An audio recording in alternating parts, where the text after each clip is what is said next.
Pour comprendre le fonctionnement des parois de nos maisons, faisons un peu d'histoire. Pour l'exemple, nous allons prendre une ferme d'avant-guerre. Un bâtiment construit en pierre et non isolé, ayant trois fonctions principales: abriter les animaux l'hiver, une partie d'habitation et le stockage des fourrages dans les combles. En hiver, la chaleur produite par les animaux participait à l'élévation de la température et en chauffait les pièces de vie au bois. La chaleur passait à l'étage et chauffait légèrement les chambres.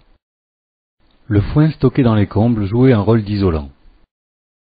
Quand on chauffe une maison, elle se met en surpression.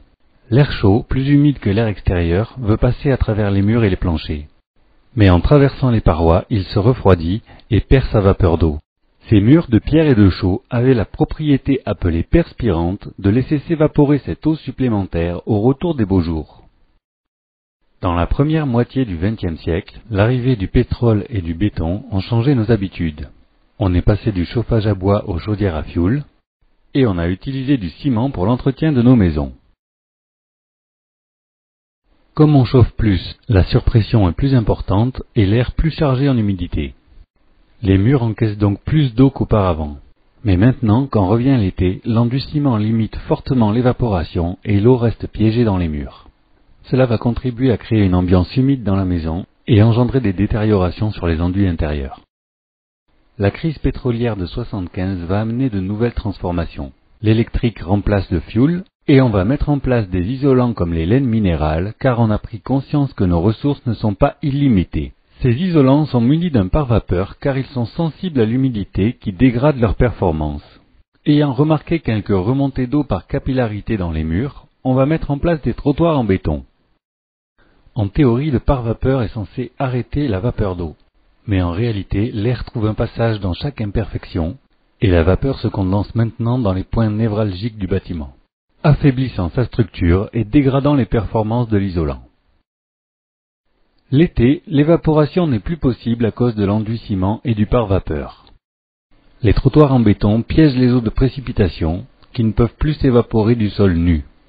Elles vont se diriger dans le mur par capillarité. Pour corriger ces nouveaux problèmes et mieux gérer le renouvellement nécessaire de l'air, on va mettre en place une ventilation mécanique contrôlée. En aspirant l'air à l'intérieur pour le rejeter à l'extérieur, elle équilibre la pression. Mais la chaleur que l'on a mis dans l'air avec les convecteurs s'en va par la VMC. Et néanmoins, toutes les imperfections de cette isolation intérieure, appelée pont thermique, permettent la fuite des calories. Au final, on obtient une maison qui surconsomme l'hiver, fragilisée par des ponts thermiques où se loge l'humidité, et dont on ne profite plus de l'inertie en été, car isolée de l'intérieur. Il faudra donc encore dépenser de l'énergie pour la rafraîchir avec une climatisation.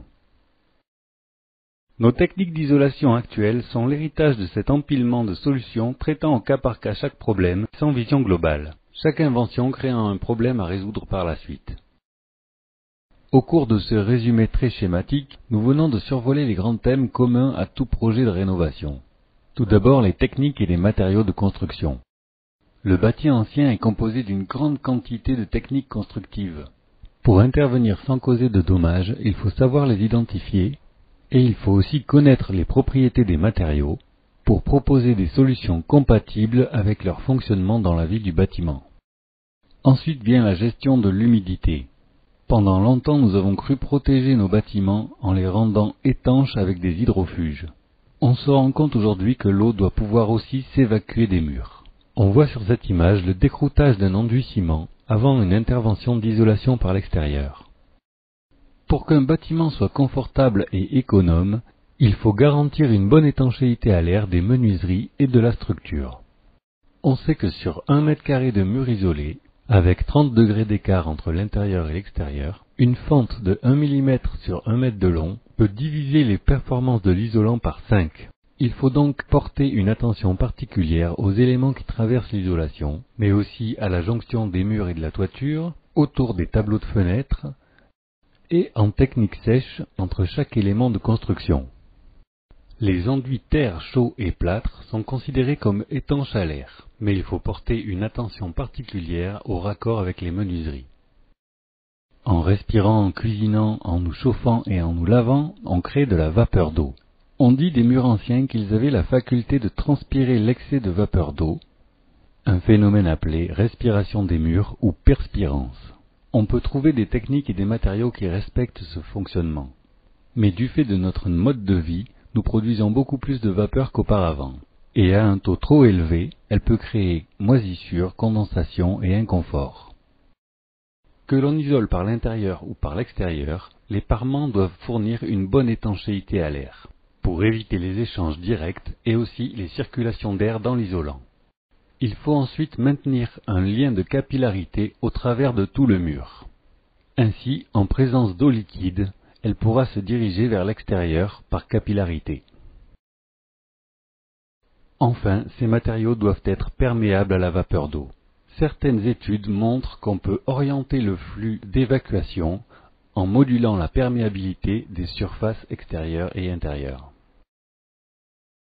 Pour respirer un air sain à l'intérieur, il faut donc gérer le renouvellement d'air. Mécanique ou naturel, il protège aussi les habitants de tous les polluants qu'on ramène dans nos maisons. Il existe aujourd'hui 3 types de ventilation mécanique contrôlée. Le type classique, hygroréglable et double flux. Les VMC classiques sont connectés aux pièces d'eau et à la cuisine. Elles aspirent l'air intérieur et le rejettent à l'extérieur directement. Leur débit moyen est en général une fois le volume de la maison par heure, ce qui peut représenter pour une maison de 5 pièces une perte d'énergie de 2000 kW par an. Les VMC hygroréglables modulent le débit en fonction du taux d'humidité de l'air. Ce sont les trappes d'aspiration qui s'ouvrent et se ferment en fonction de l'humidité. Il existe aussi des VMC hygroréglables pilotés par hygrostat. Enfin, la VMC double flux fait se croiser le flux sortant et le flux rentrant. Ainsi, l'air qui vient de l'extérieur est réchauffé par l'air qui sort. Cette technologie permet une économie certaine, mais le coût d'installation est à peu près 10 fois celui d'une VMC classique.